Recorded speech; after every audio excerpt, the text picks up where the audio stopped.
ஒரு வீட்ல பெண் குழந்தை பிறந்தா, ஐயோ பொண்ணா அப்படின்ற காலமெல்லாம் மாறி, இப்போ பெண் குழந்தைகள் தான் வேணும் அப்படின்ற காலமா மாறிப்போச்சு. ஏன்னா, அன்னைக்கு இருந்த காலகட்டத்துல பெண் பிள்ளைகள எப்படி கரை சேர்த்த போறோம் அப்படின்னு யோசிச்சுட்டு இருந்த காலமெல்லாம் மாறி, இப்போ நம்மளோட குடும்பத்தையே தோள்ல தாங்குறாங்க. அதையும் தாண்டி விமானத்தெல்லாம் ஓட்ட ஆரம்பிச்சிருக்காங்க. அந்த அளவுக்கு பெண்கள் உயர்ந்திருக்காங்கன்னு சொல்லலாம். இன்னைக்கு ஏன் ராஜ்குமார் இத பத்தி சொல்ற அப்படின்னு கேட்டீங்கன்னா, இன்னைக்கு ஜனவரி 24 தேசிய பெண் குழந்தைகள் தினம் அப்படின்னு சொல்லுவோம். ஏன் ஜனவரி 24 தேசிய பெண் குழந்தைகள் தினம் அப்படின்னா, இதே நாள்ல 1966ஆம் ஆண்டு இந்தியாவின் முதல் பெண் பிரதமரா இந்திரா காந்தி பதவியேற்கிறாங்க. அதனால கூட இந்த நாள் வச்சிருக்காங்கன்னு சொல்லலாம். இந்த நாளுடைய முக்கிய நோக்கமா என்ன இருந்துச்சு அப்படின்னா, பெண் சிசு கொலையை தடுக்கிறது, பெண்களுக்கு எதிரான பாலியல் குற்றங்களை தவிர்க்கிறது, பாலின விகிதம் குறைக்க ஆரம்பிக்கிறது அப்படின்னு சொல்றது தான் இந்த நாளுடைய முக்கிய நோக்கமா இருந்தது. ஆனா இப்போ இருக்க காலகட்டத்துல அது எல்லாமே மாறிடுச்சு. எல்லா துறைகளிலுமே ஆண்களுக்கு நிகரா பெண்களும் இருக்க ஆரம்பிக்கிறாங்கன்னு சொல்லலாம்.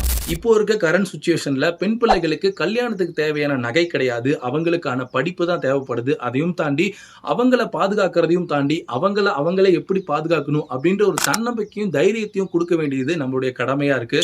இன்னைக்கு நாள்ல பெண் பிள்ளைகளுக்கு தைரியம் தான் ரொம்ப முக்கியமான ஒரு விஷயமா இருக்கு. அதை தான் நானும் சொல்லுவேன். சோ நீங்க என்ன நினைக்கிறீங்க அப்படின்றத மறக்காம கமெண்ட்ல சொல்லுங்க. இன்னொரு டைம் எல்லாருக்கும் தேசிய பெண் குழந்தைகள் தின நல்வாழ்த்துக்கள். இதே மாதிரி நிறைய விஷயங்கள் தெரிஞ்சுக்கணும் அப்படின்னா நம்ம சோனா எஃப்எம் பேஜை மறக்காம ஃபாலோ பண்ணிக்கோங்க.